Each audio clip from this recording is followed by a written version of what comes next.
mí me gustaría que lo viese mucha gente, que mucha gente al final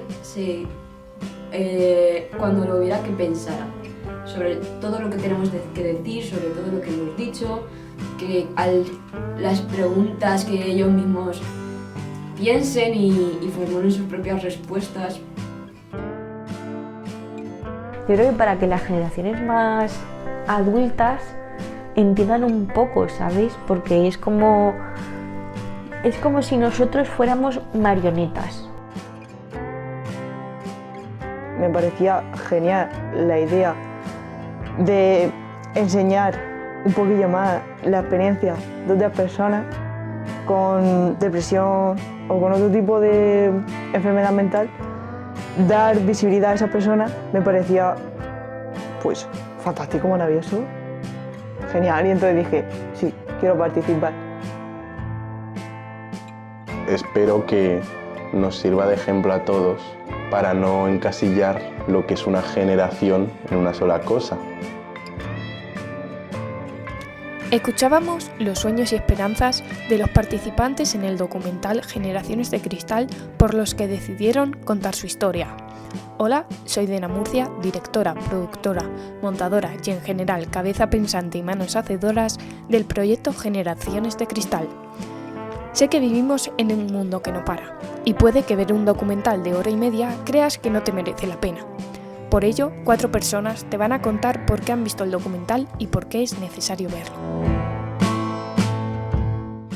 La primera con la que hablamos es María Dolores, profesora de filosofía y con 2 hijas. Buenas tardes. Buenas tardes. Gracias por la participación en este proyecto. Gracias a vosotros por hacerlo, porque es algo verdaderamente crucial. Como profesional de la educación, ¿cree necesario un plan de educación emocional? Pues la verdad es que sí, absolutamente necesario. En la actualidad creo que hay poco seguimiento, poco cuidado al respecto. Y es básico. En una sociedad cada vez más compleja y más individualizada, lo cual provoca serios problemas en una época ya muy complicada, que es la preadolescencia y la adolescencia. En el documental se habla sobre un sistema educativo muy exigente y la ansiedad que este provoca. ¿Hasta qué punto influye cómo se imparten las clases en la salud mental de los alumnos? Yo creo que muchísimo. Bueno, para empezar quiero hacer un poco de aclaración. Es curiosísimo porque en la actualidad lo que yo percibo en mis alumnos es que sienten ansiedad excesiva por cuestiones que en principio no deberían provocarla, lo cual siempre me hace reflexionar mucho, ¿no? Cuando yo estudié, cuando yo era pequeña, cuando yo era joven, la presión era infinitamente mayor, es curioso. Teníamos unos profesores que nos daban pánico y, bueno, algunos hemos sobrevivido a esto. Entonces, ¿qué ocurre? Que yo veo una situación pendular. En el momento presente es lo contrario, en cuanto a que el profesorado ha perdido incluso el respeto por parte de los alumnos en la mayor parte de las ocasiones, lo cual es duro de llevar. El miedo, por supuesto, que es algo que a mí me parece estupendo que se haya perdido el miedo, pero claro, no me parece bien ni un extremo ni el contrario. Yo actúo en mis clases con un absoluto respeto a mis alumnos y quiero recibir el mismo para mí y para mis compañeros, en fin, el respeto en general en la sociedad y en particular en los centros educativos. ¿Qué ocurre? Sienten más miedo por la presión, pero la presión a veces no es tan grande. De hecho, hay muchos centros en los que el nivel es muy bajito. Entonces, a mí eso me ha dado mucho que pensar. ¿Qué ocurre? Que yo pienso que estamos formando, mejor dicho, estamos criando niños y adolescentes muy solos, muy solos. Y eso les hace tener mucho miedo a la mayoría de las situaciones. Pero aparentar que no tienen miedo, aparentar que son muy mayores, que todo está resuelto, que no pasa nada. Con lo cual la salud mental ahí sufre una barbaridad, una barbaridad. Los padres somos productores para la sociedad, no nos permiten nuestro tiempo para poder ganarnos la vida, encargarnos de nuestros hijos, cosa que me parece terrible. ¿Qué ocurría antes? Que las mujeres éramos básicamente, aunque ahora sigue también en mucha medida, las encargadas de la crianza, del cuidado, de la familia, de los hijos, etcétera. Eso tenía una parte buena, es que siempre había alguien en casa para cuidar de los hijos. Parte mala, no tengo que explicarlo mucho. Entonces, sinceramente, creo que o llegamos a un equilibrio o nos vamos a estrellar como sociedad y como los pobres jóvenes que están ahora mismo, que yo, en fin, es una etapa que admiro, que quiero mucho, que los cuido, me da pánico porque los veo perdiditos a los pobres. Y luego está la parte de, me defiendo, no pasa nada, tío, yo con las redes sociales estoy que me apaño, no sé qué, no sé cuánto, y entonces vivimos en una apariencia, en un acoso físico o en fin, en redes sociales. En fin, es una complejidad tremenda que además aumentó, por cierto, con la pandemia, que aún no está terminada de resolver, pero bueno, prácticamente sí. Sí, muchos estudios hablan de cómo nos están influyendo las redes sociales en nuestra salud mental y demás. Exacto. Hablabas también sobre padres. Tú tienes hijas. ¿Qué has aprendido Sí. sobre la salud mental gracias a ellas? Tengo 2 hijas. Bueno, mi situación es un poco especial porque mis 2 hijas llevan desde muy pequeñitas en tratamiento psicológico y psiquiátrico. Ambas son de una inteligencia muy por encima de la media. Eso no ha ayudado mucho, la verdad. Debo decir que en España, o al menos en Murcia, que es donde yo vivo, nosotras vivimos, no ha habido en absoluto un especial cuidado ni atención a personas talentosas, superdotadas o como las quieras denominar, y entonces han sufrido ambas bullying desde muy temprana edad, desde muy pequeñitas, por ser distintas, por leer en vez de estar pegándose tortas en el patio, etcétera. No he sentido apoyo en absoluto de los centros escolares, debo decir. Uno de ellos colegio público y otro privado porque me las tuve que llevar porque me las mataban.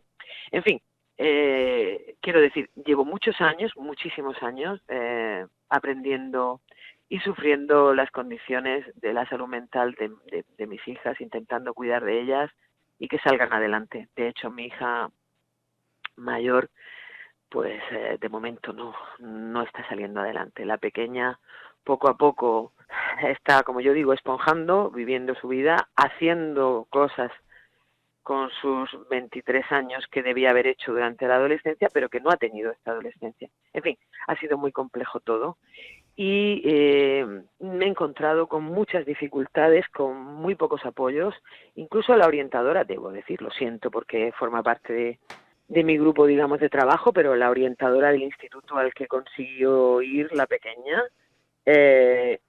no podía ser más nefasta, porque consideraba que mi hija lo que tenía era vagancia. El orientador desorientado un poco del que hablamos en el documental también, ¿no? Es tremendo. No puedes ir de psicólogo si no lo eres, eso para empezar. Y si no sabes manejar una cosa, es peligroso porque, bueno, mis 2 hijas debo decir que han estado ingresadas por intentos de suicidio ambas. Entonces no estamos hablando de un capricho ni de una tontería.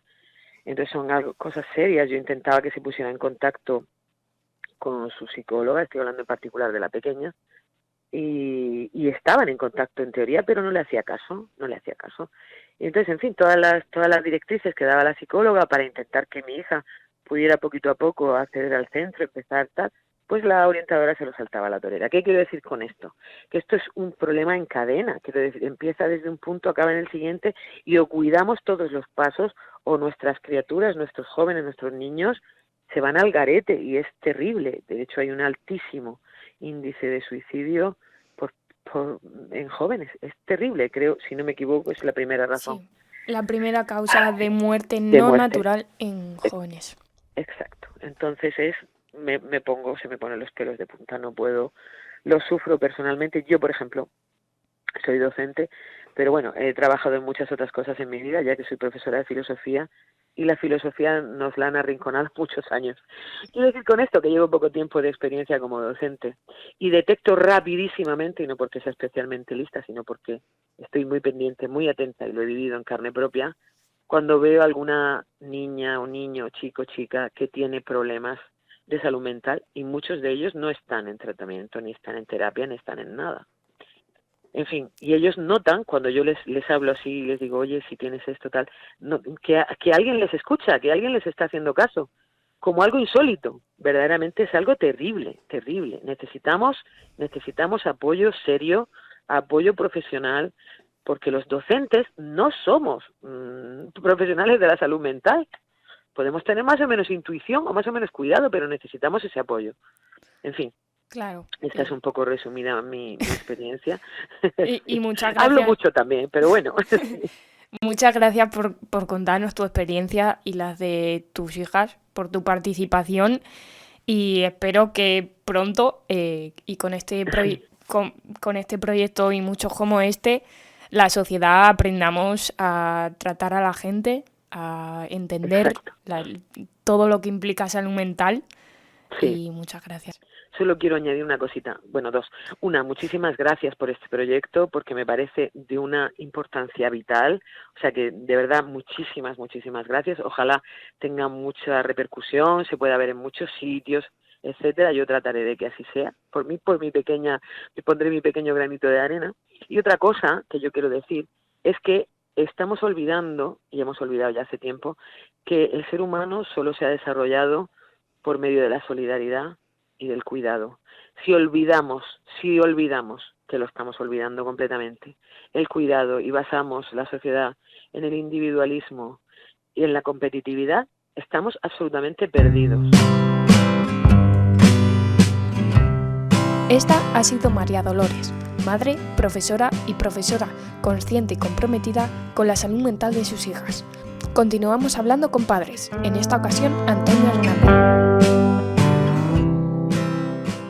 Buenas tardes, Antonio. Hola, buenas tardes. Muchas gracias por participar. Nada, no hay de qué. ¿Qué te ha parecido el documental? Pues bien, es un tema de actualidad que va más, según mi parecer. ¿Crees que nuestra generación tiene más problemas de salud mental? Pues yo creo que sí, que hay muchos problemas, por diversos motivos. ¿Y me podrías dar algunos de esos motivos?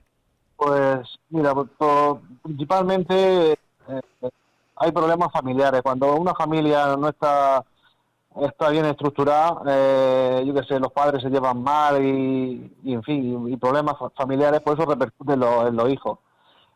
También en la sociedad hoy en día hay unos patrones que si no eres de tal forma, yo qué sé, ya eres raro.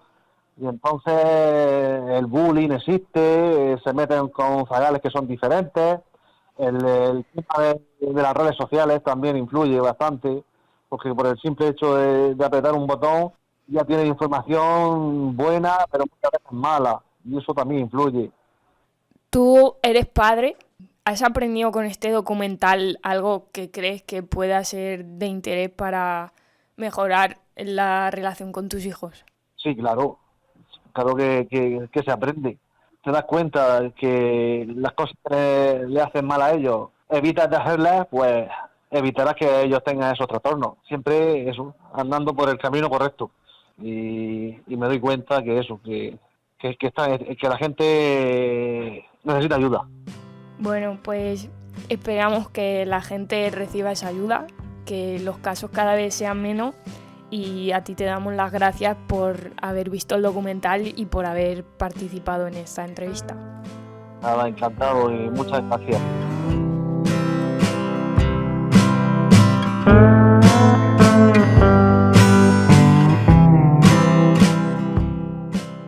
Ahora se vuelve a unir a este proyecto la profesional de salud mental Marina Camacho, especializada en la terapia sistémica. Buenas tardes, Marina. Buenas tardes. Lo primero, felicidades por la inauguración de tu consulta. Gracias, Almudena. Te presentaba como especialista en terapia sistémica. ¿En qué consiste la sistémica? Pues la sistémica es un enfoque, una orientación terapéutica que surge tras el psicoanálisis para solventar los problemas del psicoanálisis, que era que, bueno, se vio que era muy individualista y entonces surgió una corriente de profesionales, psiquiatras, psicólogos, que consideraron que era oportuno muchas veces tener en cuenta también el sistema familiar en el que surge el síntoma del paciente. Entonces, pues lo que plantea la sistémica es que el síntoma del paciente pues está informando de una disfunción, pero no solo en su propia vida a nivel individual, sino una disfunción quizás familiar o del entorno. Entonces lo que hace la sistémica es ampliar un poco el foco de lo individual a lo sistémico, valga la redundancia, ¿no? Y que es considerar que no solo el paciente tiene un malestar y se ve obligado a disfuncionar de una manera, sino que en esa familia pues quizá hay una dinámica que ha permitido, posibilitado o promovido que alguno de sus miembros presente ciertos síntomas. ¿Y cómo puede ayudar esta forma de enfocarlo en el que se tiene en cuenta el entorno y la familia a nuestra generación, a la generación de cristal? Pues yo creo que en concreto en esta generación abordar lo relacional es todo un acierto, porque se acusa muchas veces a la persona, al paciente, de ser el problema, ¿no? Y este tipo de enfoque lo que hace es desdibujar ese paciente identificado como, vale, él es el que está presentando síntomas, el que está teniendo ciertos problemas, pero aquí todos participamos de esa dinámica. Entonces, ¿cómo podemos hacer para que él no tenga que actuar así? Uh-huh. Entonces, yo creo que de alguna forma, pues, responsabiliza a todos los miembros de lo que ocurre en ese entorno y quita un poco de culpa al paciente identificado, porque vemos que no es el aislado. Entonces creo que en esta generación que parece que los adolescentes son pues bichos raros y casi que vienen a consulta con sus padres y dicen, bueno, arréglamelo y ahora vengo a por él.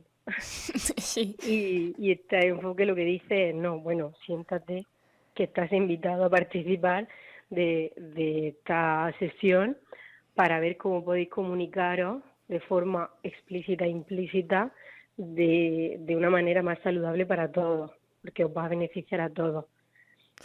Esta idea de la comunicación entre generaciones ya la comentábamos en el documental en el que tú sales. Creo que pudiste verlo. ¿Qué te ha parecido? Sí, tuve la suerte de verlo, aunque fuese de forma online, pero espero verlo también en Murcia presencialmente para vivirlo de una manera más experiencial todavía. Y me pareció pues muy original y que narraba el sufrimiento, la historia de muchas personas de una manera muy original, muy creativa, con una estructura que no me esperaba, porque hacía, bueno, yo no entiendo mucho de arte escénica, pero sí que creo que conseguía captar la atención del espectador con giros, con planos quizá inesperados, y me pareció totalmente adecuado no centrarse en lo que decíamos los profesionales, sino poner voz a ellos y con pequeñas pinceladas de lo que podíamos aportar nosotros, porque al final ellos eran los protagonistas, ¿no?, con su historia. Así que me gustó mucho. Enhorabuena, Almudena. Gracias. Pronto lo podrás ver el estreno en Murcia y en muchas más salas. Y pues ya la última pregunta, ¿por qué decidiste participar en este proyecto? Bueno, pues lo decidí porque me pareció una invitación que no suele darse, que a un proyecto que tenía esa parte artística que luego he comprobado que existía, que me la planteaba en un inicio y luego he podido ver que en el resultado final aparecía, y eso me llama mucho la atención, porque creo que la salud mental y el arte van de la mano, pueden ir de la mano y deben en beneficio de la persona y de su desarrollo. Y luego también porque me parece que todo tipo de proyectos y plataformas que den voz a la salud mental, que pongan el foco en ese tema, me parece que contribuir en ello y en que se dé visibilidad que por suerte creo que a día de hoy cada vez se está teniendo más visibilidad el tema del autocuidado, del cuidado de la salud mental, y también se está desmitificando y desestigmatizando el tema, pues contribuir a ello me parece que es casi un deber y un placer para mí. El placer es mío y gracias una vez más por sacar un momento para atenderme, y poco más, ya te dejo que disfrutes de la comida a las horas que son. Bueno, muchas gracias, Modena. Yo en cualquier caso, en futuros proyectos, ya sabes que mi puerta está abierta en Murcia y de manera online. Y enhorabuena de nuevo por tu trabajo y seguiré acompañándote en la medida en la que me invite y me sea posible. Gracias.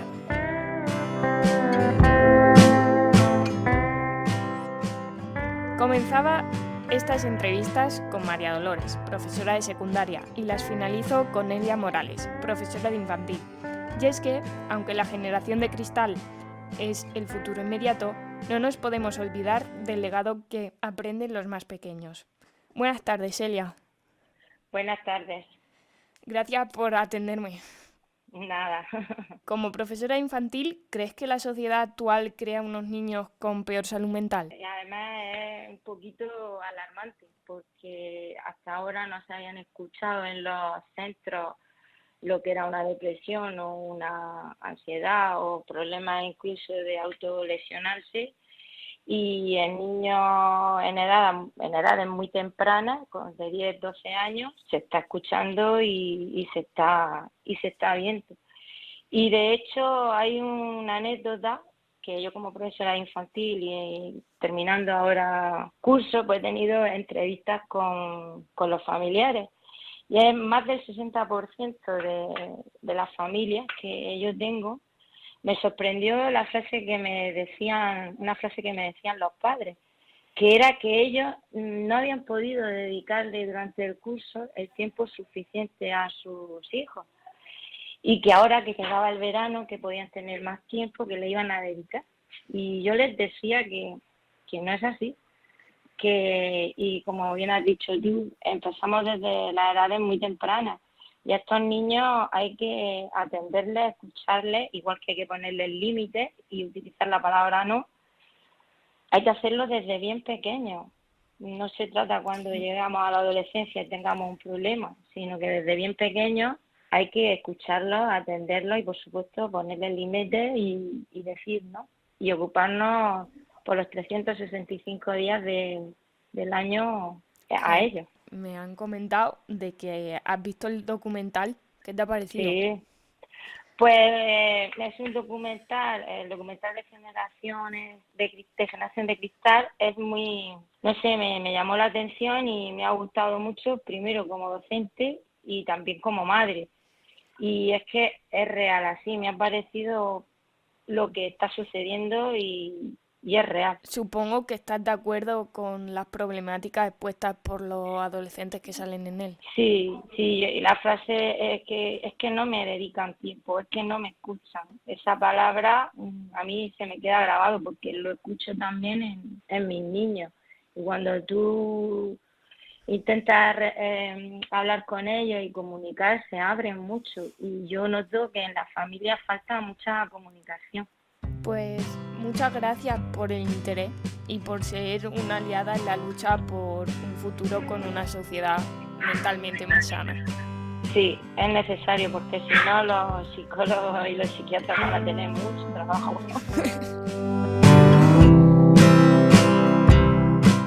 Elia, madre que escucha y moldeadora de futuros, nos contaba sus razones para ver el documental. Y ahora me despido con las peticiones de algunos de los protagonistas del documental. Yo creo que es muy importante visibilizar el hecho de que todos estamos tristes, todos tenemos derecho a ello, de estar cansados, de necesitar ayuda, porque somos todos igual de humanos, seamos jóvenes, adultos, gatos, no importa.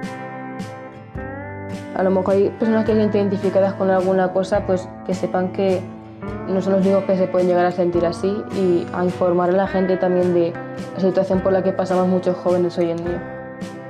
y podemos hacer que alguien se interese por las enfermedades mentales y sobre todo las estamos poniendo en cámara, las estamos contando para aquellas personas que no lo conocen y que nunca han conocido a nadie que tenga distintos tipos de enfermedades mentales que a lo mejor podemos tener o que conocemos, y así pues es una ayuda para que otra gente también lo conozca.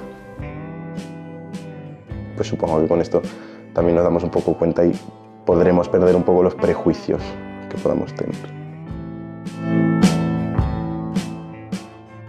Si has llegado hasta aquí y te sigue picando el gusanillo, visita la web www.generacionesdecristal.wordpress.com.